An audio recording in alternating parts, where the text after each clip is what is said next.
तो इसी प्रकार पुण्यात्माओं, परमात्मा धरती पे है, तो आज हमारा कोई जो मानव शरीर प्राप्त है, ये लोहा गर्म है। आज हम भक्ति रूपी चोट मार के अपना आत्म कल्याण करवा सकते हैं, वरना परमात्मा ने 33 करोड़ देवी देवताओं से लेके ब्रह्मा विष्णु महेश तक, दुर्गा तक, इन सब की जीवनी और इन्हीं के शास्त्रों से बता दी।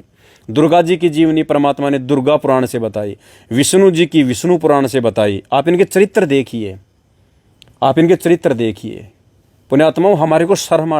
हमारे को इनका चरित्र सुन के, जिनको हम सुप्रीम मानते थे, भगवान समझते हैं, आप इनका चरित्र अगर संत रामपाल जी अगर अपने मुख से कहें तो वो गंदे साबित हो जाएं, कोई नहीं माने उनकी बात है।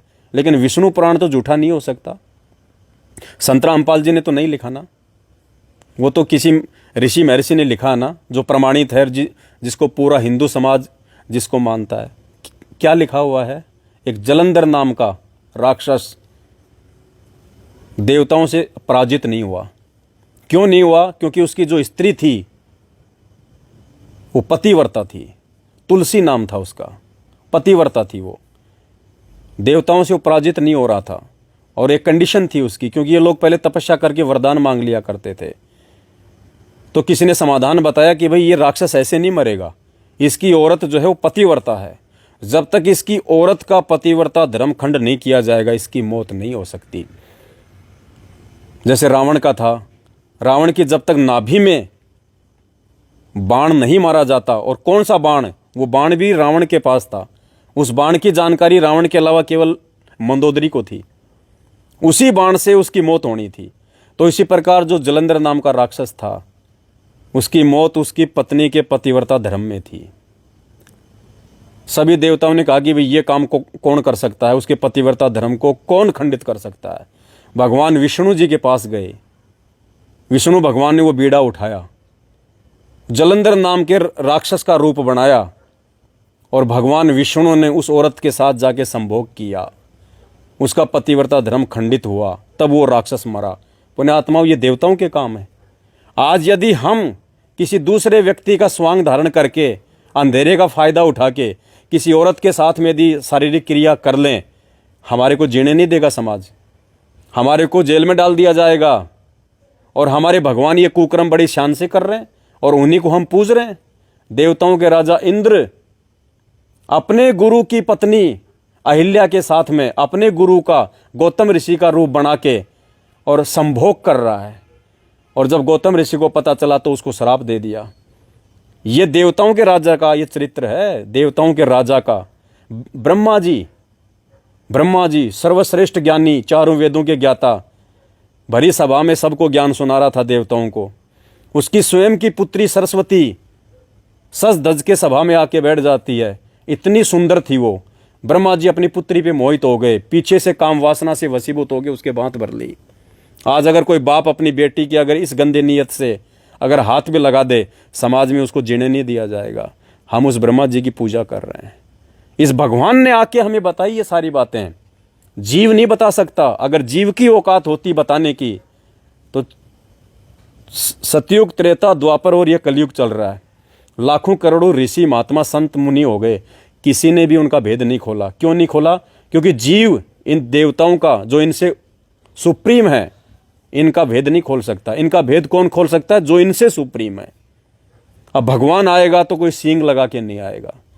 आज हम कह देते हैं कि हमारे गुरुजी भगवान भगवान, कहते हैं तुम्हारे गुरुजी कहाँ से भगवान हो गए? अरे भैया, रामचंद्र जी फिर कहाँ से भगवान हो गए? शंकर जी कहाँ से भगवान हो गए? शंकर जी कैसे हैं? हम शंकर जी को पूजते हैं, हम टीवी में देखते हैं। शंकर जी कैसे हैं? सींग है क्या शंकर जी के? पूंछ लग रही है शंकर जी के? रामचंद्र जी आए तब उनके सींग लगे हुए थे, नाक पे कोई गेंडे की तरह कोई सींग था, कोई पूंछ थी, लंबे लंबे कोई नाखून थे क्या? आप और हमारी तरह थे ना, इंसान थे ना। तो जब वो इंसान रूप में भगवान हो सकते हैं, तो आज भगवान को कौन सी आफत आ गई कि आज वो इंसान रूप में नहीं आ सकता? बताइए। आज हमने अपने घरों में मूर्तियां बना रखी हैं, घरों में हमने फोटो लगा रखी हैं देवी देवताओं की, वो कोई जानवर रूप में है क्या?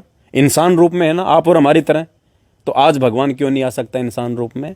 वो इंसान रूप में ही है और इंसान रूप में ही आता है। लेकिन जिस समय वो आता है उस समय लोग उसको मानते नहीं हैं। त्रेता में भगवान रामचंद्र आए थे ना, भगवान विष्णु जी के अवतार थे ना। आज हम उनको भगवान मान के पूज रहे हैं ना, उस समय मुझे बता दो किसी एक ने भी उनको पूजा हो तो। उस भगवान का जीना हराम कर दिया त्रेता युग में।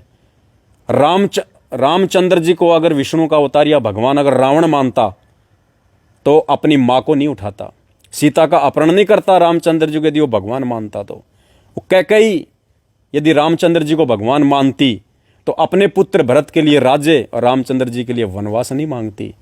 स्वयं राजा दशरथ यदि श्री रामचंद्र जी को भगवान मानता तो पुत्र के वियोग में तड़प तड़प के नहीं मरता।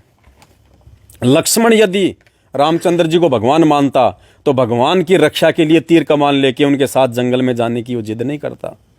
तो पुण्यात्माओं, जिस समय परमात्मा आते हैं, भगवान आते हैं, कोई महापुरुष आता है, उस समय तो हम शाणे बन जाते हैं, हम उनको मानते नहीं। द्वापर में श्री कृष्ण जी आए, सुख का चैन नहीं लेने दिया। एक घड़ी कभी पूतना मारने आ रही है अपना जहरीला दूध पिला के, कभी काल्यावन 18 करोड़ की सेना लेके मथुरा पे जो है वो चढ़ाई कर रहा है, कभी शिशुपाल मारने आ रहा है, कभी जरासिंध मारने आ रहा है। बेचारे को एक सेकंड जीने नहीं दिया उसको। अंत में वो श्री कृष्ण मथुरा नगरी को छोड़ के दुखी होके और गुजरात में जाके द्वारिका में अपनी वो नगरी बसाई कि ये तो पागलों का लोक है, जीने नहीं देंगे। और अंत में उस भगवान की भी मौत कैसे हुई हम सबको पता है। बालिया नाम की शिकारी ने पैर में तीर मारा, तड़प तड़प के हमारे भगवान मरे। तो पुण्यात्माओं, ये लोक है, ये रहने का नहीं है। अब देख लो कौन सुखी है। हमारी आंखों के सामने आए दिन एक्सीडेंट हो रहे हैं, आए दिन हॉस्पिटल में लोग पता नहीं ऐसे रो रो के मर रहे हैं, तड़प तड़प के मर रहे हैं। कैंसर से दुखी है, दर्द हो रहा है, किसी का हाथ कट गया एक्सीडेंट में, किसी की आंख फूट गई, कोई आग में जल गया, और हम खुश हैं। क्यों? क्योंकि हमारे साथ कुछ नहीं हो रहा। अरे उसने कब सोचा था कि मेरे साथ एक्सीडेंट हो जाएगा? ऐसे ही हमारे साथ भी हो सकता है अगर भगवान की शरण नहीं है तो, सच्ची भक्ति नहीं कर रहे हैं तो। अरे देव देवताओं की भक्ति करके यदि सुख प्राप्त होने होते तो रावण 33 करोड़ देवी देवताओं को अपने जेल में डाल के नहीं रखता। जो देवी देवता रावण की बंद से खुद नहीं छूट पाए, वो हमें कहां से छुटा देंगे कर्मों के बंधन से? तो उनको पूजने से तो अच्छा है रावण को पूज लो, जिसने 33 करोड़ देवी देवताओं को अपने जेल में डाल रखा था। पवन देव जिसके वहां पे झाड़ू निकालता था, वरुण देव जिसके यहां पे पानी भरता था, अग्नि देव उसका खाना बनाता था। उन देवी देवताओं से सुप्रीम तो रावण था। लेकिन इन धर्म के ठेकेदारों ने, इन पंडितों ने, इन नकली गुरुओं ने, जिनको ना शास्त्रों का ज्ञान था, केवल संस्कृत भाषा इन्होंने पढ़ ली। पढ़ती पठत पठंती गछती गछत गछंती, बस 4 श्लोक पढ़ लिए। हमारे जो पूर्वज थे, बाप दादे पढ़दादे थे, बेचारे अनपढ़ थे। और पंडित जी आ गए, काशी पढ़ के आए। क्या पढ़ के आया काशी में? संस्कृत के 4 शब्द। पढ़ाई अलग चीज़ होती है, समझना अलग चीज़ होती है। जैसे आप पीएचडी पढ़ो, पीएचडी की जो किताबें हैं वो भी हिंदी में आती हैं, और 5वीं क्लास की पुस्तक है वो भी हिंदी में है। अब 5वीं क्लास का बच्चा पीएचडी की पुस्तक हिंदी में लिखी उसको पढ़ लेगा, लेकिन जो उसका जो अर्थ है, पीएचडी के शब्दों का जो अर्थ है वो नहीं समझ पाएगा। पढ़ तो लेगा, अर्थ नहीं समझ पाएगा। तो इन्होंने संस्कृत पढ़ के ये शास्त्र तो पढ़ लिए इन्होंने, लेकिन इनमें लिखा क्या है, सार क्या है, मतलब क्या है, ये वो नहीं जान पाए, वो नहीं पहचान पाए। तो पुण्यात्माओं, जब हमारे भगवानों की एंड में ये दुर्गति होती है, यहाँ पे रामचंद्र जी का जीवन देख लो आप। अंत में दुखी होके, परेशान होके सरयू नदी में छलांग मार के मरा, डूब के। हम तो कह देते हैं जल समाधि ले ली, आप लेके दिखाओ कोई मेरे को जल समाधि। अंत में दुखी होके, क्योंकि सीता जी को धरती माता ने अपनी गोद में संभाल लिया था, और दोनों पुत्र उसके खिलाफ हो गए थे, और हनुमान जी भी उनको छोड़ के चले गए थे, क्योंकि परमात्मा मिल गए थे हनुमान जी को मनिंदर रूप में। अंत में दुखी होके लक्ष्मण और राम दोनों भाई सरयू नदी में छलांग मार के मरे, डूब के। ये दुर्गति है। और इंद्र की जीवनी में लिखा हुआ है, इंद्र की जीवनी में मरने के बाद वो गधा बनता है। अब बताओ, हम देवता बन के भी हम क्या करेंगे जब गधा बनना हमारे को एंड में? तो भाई और बहनों, परमात्मा ने कुछ भी समझाने में कमी नहीं छोड़ी है। लोगों ने तो इन शास्त्रों को आधार बना के अपना धंधा सेट किया है। इस परमात्मा ने परमार्थ के लिए निस्वार्थ भाव से दुनिया को जगाया है। आज तक कोई धरती पे ऐसा संत पैदा नहीं हुआ जिसने टीवी चैनलों पे सरेआम ये श्लोक, ये पुस्तकें, ये आधार हैं भक्ति का। मनमुखी भक्ति नहीं होती।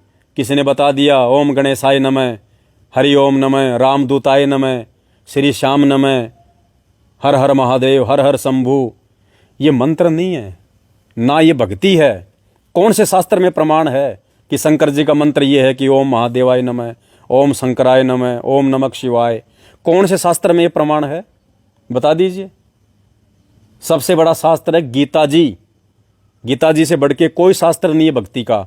और गीता जी अध्याय नंबर 8 श्लोक नंबर 13 में क्या बताया परमात्मा ने? ओम इति एक अक्षर ब्रह्म व्यवरण माम अनुस्मरणम ये प्रियाति तजम देहम सयाति परमाम गतम। कि अर्जुन, मेरा तो मात्र एक ओम नाम है, ओम नाम, और अंतिम श्वास तक जो इसकी साधना करता है वो मेरे लोक में आता है। और फिर 8वें अध्याय के 16 श्लोक में बता दिया कि ब्रह्म लोक तक ओम नाम की साधना करके जो प्राणी जाता है उसको वापस जन्म मरण में इसी लोक में आना पड़ता है। अरे हम राम राम राम राम राम राम, अरे राम कौन था? राम तो उसके शरीर का नाम था, बॉडी का नाम है राम। श्री कृष्ण जी, श्री कृष्णाय नमः, श्री कृष्णाय नमः, कौन थे श्री कृष्ण जी? उनकी बॉडी का नाम था श्री कृष्ण। जैसे मेरा नाम है पवन, अब कोई कहे ओम पवन देवाय नमः, ओम पवन देवाय नमः, इससे क्या होगा? एक छोटा सा उदाहरण दिया परमात्मा ने। छोटा सा कुत्ता होता है, हमने कुत्ते को रोटी डालनी होती है। आप कुत्ते को बोलिए ए कुत्ता इधर आ, कुत्ता कुत्ता इधर आ, वो कान भी खड़ा नहीं करेगा। क्यों? क्योंकि उसकी बॉडी का नाम है, वो तो उसकी पहचान है कि ये कुत्ता है। लेकिन उसको बुलाने का मंत्र क्या है? त्योल त्योल यूं करते ही तुरंत कान खड़े कर लेगा। उसको आपने कुत्ता कुत्ता कहा, उसने देखा भी नहीं आपकी तरफ, लेकिन उसका जो कोड वर्ड है, उसका जो मूल मंत्र है, आपने त्योल त्योल यूं किया, तुरंत खड़ा हो गया, कान खड़े कर लिए, मुझे कौन बुला रहा है। भैंसा, हम भैंस को नई दूध करवाने जाते हैं, भैंसा उधर मुंह करके खड़ा हुआ है, आप उसको बोलिए भैंसाराम इधर आ, भैंसाराम, ए जोटाराम इधर आ, वो देखेगा भी नहीं। उसका एक मूल मंत्र है, उर्र, तुरंत देखेगा वो कौन बुला रहा है, वो उसका मूल मंत्र है। ऐसे ही रामचंद्र जी से भी यदि हमने लाभ लेना है, श्री कृष्ण जी से भी यदि हमने लाभ लेना है, भगवान विष्णु की भक्ति से लाभ लेना है, भगवान शंकर से लाभ लेना है, तो इनके भी मूल मंत्र हैं। जब तक वो मूल मंत्र हमारे को नहीं देगा कोई संत, तब तक हमें इन देवी देवताओं का भी लाभ नहीं मिलेगा।